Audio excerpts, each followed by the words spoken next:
Good morning S family, welcome back to the channel. তো সকাল সকাল রেডি হয়ে বেরিয়ে পড়েছি। তোজো, এই তোজো, আমরা কোথায় যাচ্ছি?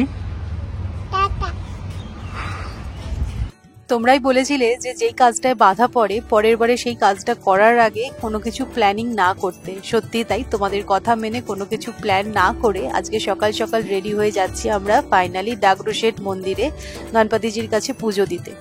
তো তোমরা তো জানোই যে পয়লা বৈশাখের দিনকে আমাদের খুব ইচ্ছা ছিল গিয়ে পুজো দেবো, বাট সেদিনকে আমরা আমাদের নিজেদের গাড়ি নিয়ে গেছিলাম, বাট গাড়িটা মাঝপথে খারাপ হয়ে যায়। তো যেহেতু বাধা পড়েছিল আমরা ফিরে আসি। তো আজকে আর নিজেদের গাড়ি নিয়ে নয়, আমরা ক্যাব বুক করেই যাচ্ছি। আমরা যতই আগে থেকে প্ল্যান করে রাখি না কেন, যতক্ষণ না তিনি চাইবেন ততক্ষণ কিন্তু দর্শন পাওয়া যায় না। আমি সত্যি এটা বুঝেছিলাম যখন আমরা পয়লা বৈশাখের দিনকে সেজে গুজে বেরিয়েও আমরা যেতে পারিনি। তারপরেও যেন তো একবার আমরা প্ল্যান করলাম যে যাব, বাট সেদিনকেও সৌরভের অফিসের জন্য যাওয়া হলো না। তারপরে সত্যিই ঠিক করেছিলাম যে কোনো কিছু প্ল্যান করব না, সকালবেলা একদিন উঠে বেরিয়ে পড়বো। তো আজকে সেরকমই একটা দিন। তাহলে ওয়েদারটাও এখন বেশ ভালো হয়ে গেছে এখানে, তো তোজোকে নিয়ে বেরোতেও কোনো প্রবলেম নেই। তো ক্যাবে করে এই 40 মিনিটস মতন সময় লাগলো। তো আমরা পৌঁছে গেছি, মন্দিরের চূড়া দেখতে পাওয়া যাচ্ছে। অনেক দিন থেকে জানো তো ভেবেছিলাম যে তোজোকে নিয়ে এসে পুজো দেব। তো এখান থেকে দেখো আমরা ডালাও কিনে নিয়েছি।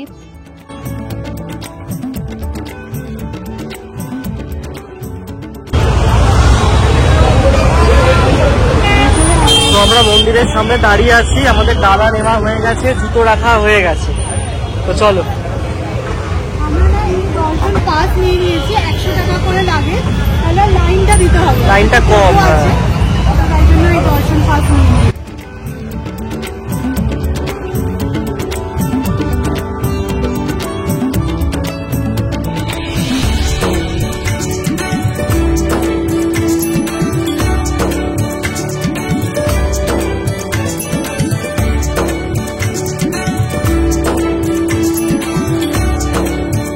এই যে তোমরাও দর্শন করে নাও গণপতিজির। আর তোমরা তো জেনে থাকবে এই গণপতিজি কিন্তু ভীষণ জাগ্রত। তোমাদের সমস্ত মনস্কামনা যেন পূর্ণ হয়, আমি তো এটাই চাইবো। আমার এসএস ফ্যামিলির প্রত্যেকে যেন খুব ভালো থাকে। আজকে যেন তো ভীষণ ভিড় ছিল। আচ্ছা, মন্দিরের ভেতরে কিন্তু ভিডিওগ্রাফি অ্যালাউড নয়। এই যে ক্লিপটা দেখছো, আমি না এটা বাইরে থেকে তোমাদেরকে দেখাবো বলে ক্লিপটা নিয়েছি। মন্দিরে আজকে ভিড় তো ছিল ঠিক কথাই, বাট আমরা না খুব ভালোভাবেই দর্শন করতে পেরেছি। তো আমি সৌরভকে সেটাই বলছিলাম যে এতটা দূরে এসেও কিন্তু আমরা খুব ভালো দর্শন করতে পেরেছি, মনটা খুব ভালো গেছে। আর জানো, তোজো কিন্তু খুব ভালোভাবে নমস্কার করেছে গণপতিজিকে। তো যাই হোক, আমাদের পুজো টুজো দেওয়া হয়ে গেল। আর এই সাইডটায় আসলে না একটা অন্য রিচুয়ালসও হয়ে গেছে, সেটা হচ্ছে আমি এই কাঁসা পেতলের দোকানটাতে আসবই। আর তোমরা অনেক সময় জিজ্ঞাসা করো যে আমার বাড়িতে যে গণপতিজি আছে আমি কোথা থেকে নিয়েছি। তো এই কাঁসা পেতলের দোকানটার থেকেই ঠিক গণেশ পুজোর আগে আগে এসে আমি নিয়ে গেছিলাম। তো জন্মাষ্টমীর জন্য না আমি এখান থেকেই সব বাসন টাসন নিয়েছি, গোপালেরও অনেক জিনিস এই দোকানটা থেকে নিয়েছি। এত ভালো কালেকশন, সত্যি বলছি। আমি যতবারই যাই না কেন আমি ভেবে যাই আর অনেক কিছু নেওয়া হয়ে যায়। আর কি বলতো, এই এরিয়াতেও সবসময় আসা হয় না, তখন মনে হয় যে এসছি যখন নিয়েই নিই। আর সত্যি এক্সে বারকার এক কালেকশন। তোমরা যারা কাঁসা পেতলের জিনিস পছন্দ করো, মানে সেটা হোম ডেকর থেকে শুরু করে মানে ঠাকুরের জন্য জিনিসপত্র তো ঠিকই আছে, তাছাড়াও মানে আরো মানে ভ্যারাইটি টাইপের জিনিস পাওয়া যায়। মানে তুমি গেলে কি ছেড়ে কি নেবে বুঝতে পারবে না। আর ডিজাইনগুলো এত ইউনিক, আমার খুব পছন্দ এই দোকানটা।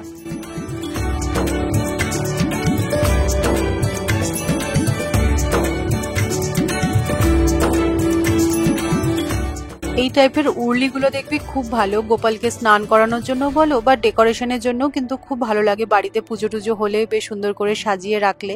আর এই যে এই কৃষ্ণের মূর্তিটা দেখে না আমি চোখ ফেরাতে পারছিলাম না। এটা কি গো?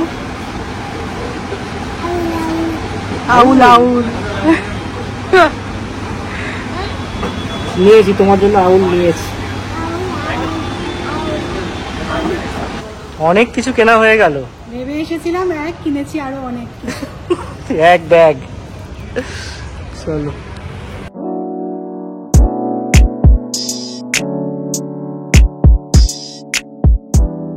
বাড়ি ফিরে আগে ফ্রেশ হলাম, আর এত জোর খিদে পেয়ে গেছে না এখন, তাড়াতাড়ি করে গিয়ে সব খাবারগুলো গরম করি। কি বলতো, কিছু তো ব্রেকফাস্ট করে যায়নি, ভেবেছিলাম বাইরে থেকেই ব্রেকফাস্ট করব, কিন্তু তোজোকে নিয়ে ওই সমস্ত জিনিসপত্র কিনে টিনে আর তখন মনে হচ্ছিল না যে কোথাও বসে খাই। মনে হলো ক্যাব বুক করে আগে বাড়িতে চলো, তারপরে দেখা যাবে। আর ফিরে এসে সব পরপর কাজ করতে গিয়ে আর কিচ্ছু খাওয়া হয়নি। তোজোকে একটু সুজি বানিয়ে দিলাম, ওকে যাওয়ার সময় ডালি আর খিচুড়ি খাইয়ে নিয়ে গেছিলাম। তো এখন তো একটু খিদে পেয়ে গেছে, তাই ভাবলাম যে একটুখানি সুজি বানিয়ে দিই। তো ও সুজি খেয়ে নিয়েছে, এবার চলো আমরা পেট পুজো করি। আজকে সত্যি আমাদের দর্শন খুব ভালো হয়েছে, মানে এত ভালো দর্শন হবে বলেই হয়তো সেই দিনকে আমরা যেতে পারিনি। ওই দিনকে হয়তো অন্য কিছু ব্যাপার ছিল কি জানি না, বাট আজকে সত্যি মন ভরে গেছে। তোর জন্য ঠাম্মিকে ডাকতে শিখে গেছে। ডাকো তো ঠাম্মিকে। গুড। আর কাকে ডাকতে পারো? আচ্ছা মাম্মা বলো। গুড। পাপাকে ডাকো। ঠিক আছে। পিপিকে ডাকো। গুড। আচ্ছা দাদাইকে ডাকো। গুড, খুব ভালো হয়েছে, ভেরি গুড বয়। তো এই জাস্ট হঠাৎ করে মায়ের ছবিটা দেখাচ্ছিলাম, তো তোজো বলে উঠলো ঠাম্মি ঠাম্মি। তো মাকে এই মাত্র ভিডিও কল করে দেখালাম, ঠাম্মি ঠাম্মি বলছে। বল ঠাম্মি, ঠাম্মি বলে দাও। ঠাম্মি হয়ে গেল। এবার নাম নয়, বস। আমাদের জন্য নিউ ফিয়ার আনলকড। এতদিন তোজো তো সোফার উপর উঠতে পারতো, বাট সেন্টার টেবিলটার উপর উঠতে পারতো না বা চেষ্টা করেনি। বাট আজকে ওকে একা রেখে আমরা চলে গেছিলাম, তো দেখলাম এই সেন্টার টেবিলের উপর উঠে পড়েছে নিজে নিজে। কি করবি তুই এখানে? ভাষণ দিবি? স্টেজের উপর উঠে দাঁড়িয়েছিস যে, নাকি গান টান গাইবি?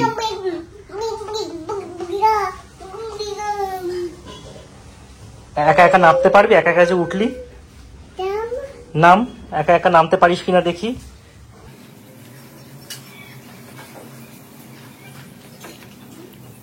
বাবা, হয়েছে হয়েছে।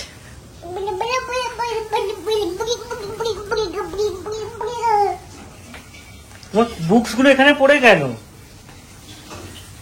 বুকস গুলো এটা কি?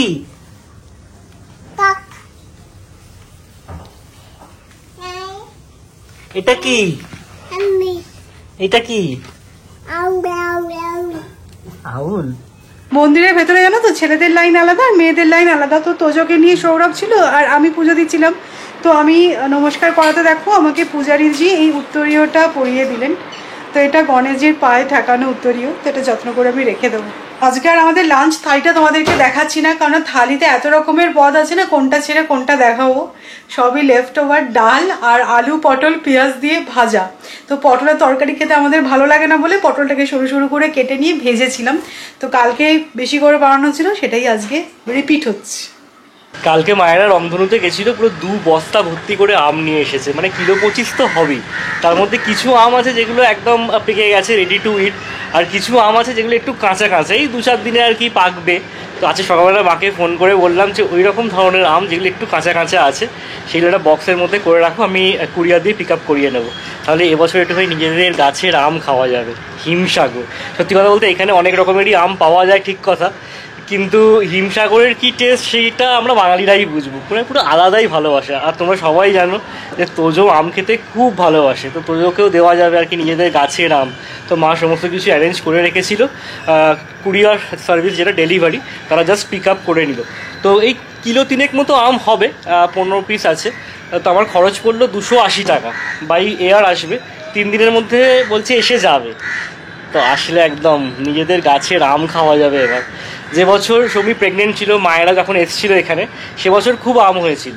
তো মাঝের একটা ইয়ারে খুব একটা আম হয়নি, বাট এবছর আবার শুনছি প্রচুর আম হয়েছে। সরিখাস, তারপরে অম্রপালি, তারপরে হিমসাগর, সব গাছে একদম ভর্তি আম। আর এই আমগুলোর মজা কি, এক তো হচ্ছে কি নিজেদের গাছের, আর দ্বিতীয় হচ্ছে কি কোনো রকম কেমিক্যাল ছাড়া পাকা, মানে টেস্ট তো আলাদা হবেই। দুপুরে আমরা সবাই আজকে একটু রেস্ট নিচ্ছিলাম, হঠাৎ করে দেখি পায়ে জল জল কিরকম একটা লাগছে। তারপরে বুঝলাম যে মুষলধারে বৃষ্টি নেমেছে, বৃষ্টির ঝাপটা, জানলাটা খোলা ছিল।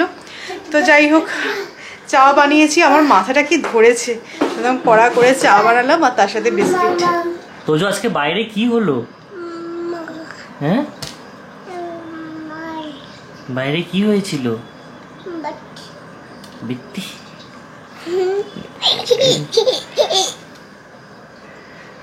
তোজো কি খায়? তোজো আম খায়, আর কি খায়?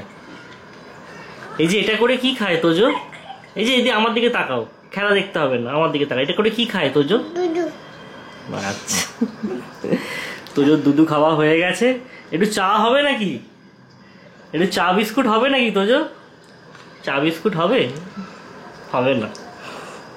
এটা কে মানে? আর এটা কি? এটা এটা কে মানে? আর এটা ঠিক। এটা কে বানাই?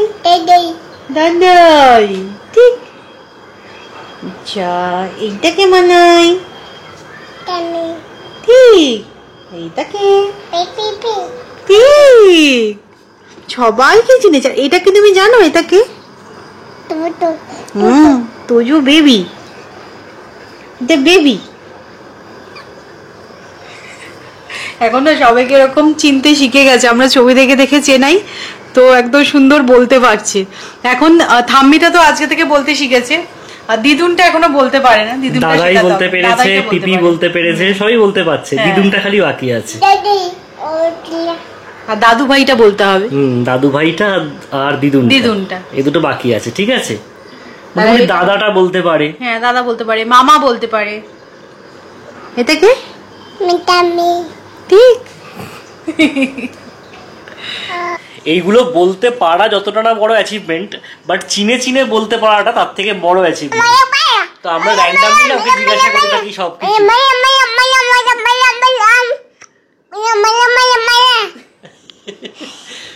তুই কি ভিউয়ারদের সাথে ঝগড়া করছিস? হ্যাঁ, তোর হাতে কি? এটা জিরাফ। এটা কি মানে? আজকে তোমাদের দেখাচ্ছিলাম যে দোকানটা কাঁসার পেতলের, এত সুন্দর সুন্দর ওখানে কালেকশন থাকে না, ওই এরিয়ায় গেলে আমি একবার না একবার যাবই। তো আজকে প্ল্যান করে গেছিলাম একটা জিনিস নেব, তখনই বলছিলাম যে একটা নিতে গিয়ে ওখানে একটা দুটো জিনিস বেশি নেওয়া হয়েই যায়। তো মেনলি যেটার জন্য গেছিলাম সেটা হচ্ছে এই স্পাইস বক্সটা। আমার না অনেক দিনের ইচ্ছা ছিল এরকম একটা পেতলের স্পাইস বক্স নেব। আমি এখন যেটা ইউজ করি সেটা স্টিলের, তোমরাও দেখেছো। ওটা না প্রায় 4-5 বছর হয়ে গেছে, এডিনবার্গে থাকতে আমি ওটা কিনেছিলাম, তো ওটা আবার নিয়েও এসেছিলাম ইন্ডিয়াতে। তো যাই হোক, ওটা না ক্র্যাক হয়ে গেছে, ওটা একটু চেঞ্জ করবো ভাবছিলাম। তো ভাবলাম যখন চেঞ্জ করবোই তাহলে এরকম পিতলের স্পাইস বক্সই নেব। তো এই দেখো বাটিগুলো কিন্তু বেশ প্রমাণ সাইজের আছে। তো এখন যেটা আমি ইউজ করছি সেটা ডিসকার্ড করবো না, সেটাতে অন্য জিনিস রাখবো। সেগুলো তো ভেবেছি যে গোটা মশলা যেগুলো ইউজ হয় না সেগুলো রাখবো, আর এইটাতে রাখবো যেগুলো আমি ডেলি বেসিসে ইউজ করি। মশলাদানি ছাড়া না আমার খুব অসুবিধা হয়, মানে রান্না করতে করতে এই মশলাদানিটা বার করে নিলাম, ব্যাস সব কিছু এর মধ্যে আছে, একসাথে পেয়ে যাওয়া যায়। তো এটা আমি নিয়েছি 1200 টাকা নিল। আমি না অ্যামাজনেও দেখেছিলাম অনেক বেশি দাম। এই দোকানটা বেশ সস্তা, আর বেশ ভালোই দরদামও হয়, খুব ভালো দরদাম হয়। এটা 1650 চেয়েছিল। তো এটা একটা নিয়েছি, আর দেখো ডিজাইনটা কি সুন্দর। এর উপরে একটা যদিও হ্যান্ডেল মতো আছে, সেটা ফিক্স করতে হবে। আর এইগুলো তো ভীষণ আমার পছন্দ হয়েছে। এগুলো হচ্ছে প্লান্টার, পিতলের প্লান্টার আমার কাছে একটাও নেই। আর মানে ওটা আমি প্ল্যান করে যাইনি কিনবো বলে, বাট ওখানে যেরকম রাখা ছিল তখন দেখি বেশ সুন্দর দেখতে। তো একটা বড় সাইজের নিয়েছি আর একটা ছোট সাইজের নিয়েছি, এর থেকেও একটা বড় সাইজের ছিল, বাট সেটা আর নিলাম না। খুব সুন্দর হয়েছে দেখতে এগুলো, না মানে ক্লাসি দেখতে এগুলো। আর এগুলো তো লাইফ টাইম, মানে এগুলো জাস্ট ওই পিতাম্বরি দিয়ে ভালো করে মেজে নাও, ব্যাস আবার চকচকে হয়ে যাবে এইরকম। আর নিয়েছি দেখো তোজোর ফেভারিট এই দুটো আউল, এটা শোপিস, এটা সৌরভের খুব পছন্দ হলো, আর তোজো আউল আউল করছিল, তো বলে ঠিক আছে নিয়েই নাও। একটা বড় একটা ছোট, একটা মামা আউল, একটা বেবি আউল। এইগুলো বেশ ভারী কিন্তু, তাই না? হ্যাঁ খুব ভারী। এইটা নিয়েছে 450 টাকা, আর এটা নিল 600 টাকা, মানে 600 বা 650 এরকম কিছু। সত্যি বলতে আমার এই মশলাদানিটা খুব পছন্দ হয়েছে, আর তার পাশাপাশি না এই প্লান্টারগুলো আমার দারুণ পছন্দ হয়েছে। তো যাই হোক, জানিও কেমন লাগলো তোমাদের। আজকের মতো চলো ব্লগটাকে এখানেই এন্ড করছি, আমি আর কন্টিনিউ করছি না, কারণ আমার মাথাটা এত ধরেছে না, কিচ্ছু ভালো লাগছে না। কখনো কখনো এরকম তো হয়, আর আমার একবার মাথা যদি ব্যথা স্টার্ট হয় না, আমার যেহেতু সাইনাস আছে, মানে এটা এখন কন্টিনিউ চলতেই থাকবে। কালকেও সকালবেলা উঠে দেখবো হয়তো মাথা ব্যথা করছে, আর আমি মেডিসিন খেতে খুব একটা পছন্দ করি না। তো এখন একটুখানি ভেপার নিই, আর রাত্রিবেলার ডিনার তো বানাতে হবে, কিন্তু ভাবছি যে যদি কিছু অর্ডার দিয়ে আনিয়ে নেবো, কারণ আমার এখন আর ইচ্ছা করছে না কিছু করতে। তো চলো আজকের মতো ব্লগটা এই পর্যন্তই। যদি তোমাদের ভালো লাগে তাহলে অবশ্যই করে লাইক করো, শেয়ার করো, আর প্লিজ চ্যানেলটা সাবস্ক্রাইব করো। ইন্টারেস্টিং ব্লগে আবারও দেখা হবে তোমাদের সাথে, ততক্ষণের জন্য টাটা, গুড নাইট।